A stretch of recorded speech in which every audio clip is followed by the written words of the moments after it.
When the pre-sale for Taylor Swift's Eras Tour opened in November 2022, Ticketmaster's infrastructure was built to handle 1.5 million users. 14 million people attempted to buy tickets at once, causing the system to buckle. The ensuing fallout triggered an emergency congressional hearing where a sitting United States senator compared the corporation's business practices to those of a mafia. This creates a strange financial paradox. Ticketmaster maintains a Net Promoter Score of -62, a level of consumer dissatisfaction that usually causes a company to fail. Instead, they processed 346 million tickets in 2025, operating on a 37% profit margin. Apple creates a product so desirable that customers will wait in line to give them money. Ticketmaster manages the same financial result by engineering a system where people feel forced to hand over their money while they are furious. These high margins persist regardless of public sentiment, because the company's architecture is designed to capture revenue even when the customer despises the transaction. This was not always the state of the industry. In 1975, live music was fragmented and competitive. Fans bought paper tickets for cash at physical box offices, and the service fee was non-existent. In 1982, Fred Rosen began installing computer terminals at retail outlets miles away from the venues. He decoupled ticket distribution from the box office and introduced a service fee for the convenience of buying locally. Rosen realized the service fee functioned as a non-negotiable tax. By giving the venues a percentage of that fee, he ensured their financial interests were permanently aligned with Ticketmaster, creating a unified front against the consumer. This logic evolved into the Live Nation flywheel. Notice the concerts division. It generates 82% of total revenue, but the margin is a razor-thin 3.3%. As the diagram rotates, the true engine comes into view. The ticketing division accounts for 12% of revenue, but generates a massive 37% margin, funding the tours. Like a gas station selling fuel at a loss to lure drivers to the high-margin car wash, low-profit concerts are the delivery mechanism for high-profit ticketing. Live Nation operates as a financial platform where the music itself is the entry point for a toll booth that neither the fan nor the venue can avoid.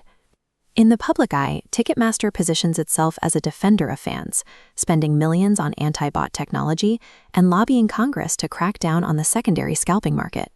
This narrative was complicated in 2018 when undercover journalists discovered Trade Desk, a secret inventory management system Ticketmaster built specifically for professional scalpers. The math revealed a highly profitable double dip. When Ticketmaster sells a primary ticket for $200, they collect $25 in fees.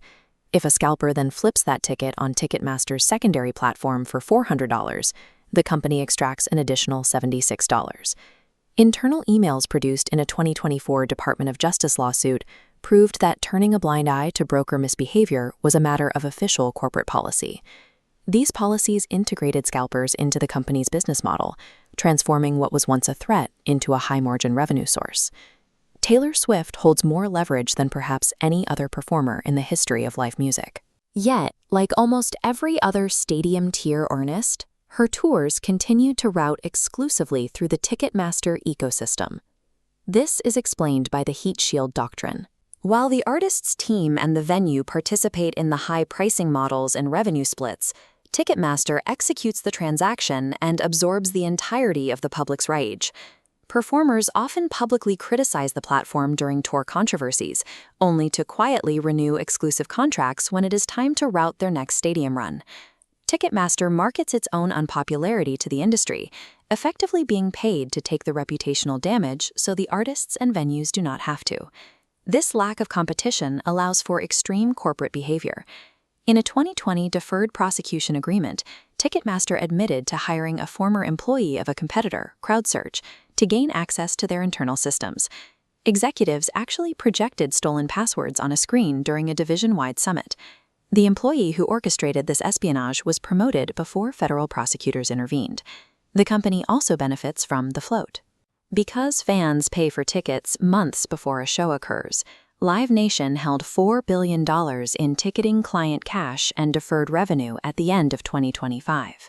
In a high-interest environment, this cash functions as a shadow bank, generating massive interest income for the company before the performer ever takes the stage. The most severe consequences of this unchecked dominance surfaced during the 2021 Astroworld Festival. Despite reports of dangerous crowd conditions and checkpoints being breached, the performance continued until 10 people had died. Live Nation recorded $454 million in loss contingencies related to the tragedy. Within 18 months, their operating income had rebounded by 52%. The financial machine is so insulated that neither federal fines nor mass casualty events have successfully slowed its expansion.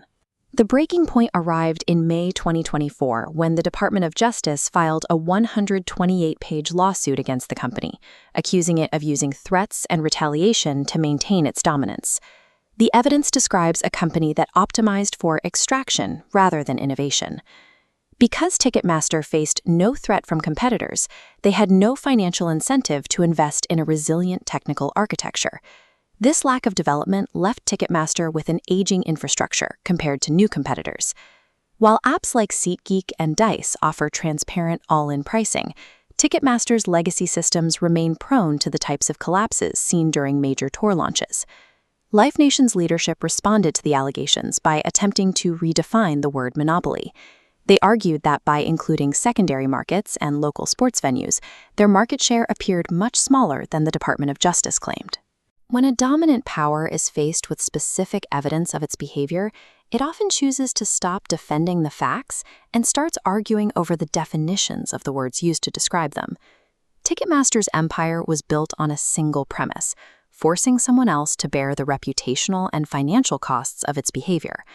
This exact playbook is currently being used by United Health Group. Just as Live Nation controls the concerts, the venues, and the tickets, United Health controls the insurance, the pharmacy benefits, and the records of 50 million Americans. When their systems went offline for 3 weeks in 2024, it proved that the danger of a closed-loop monopoly is not limited to the price of a concert ticket.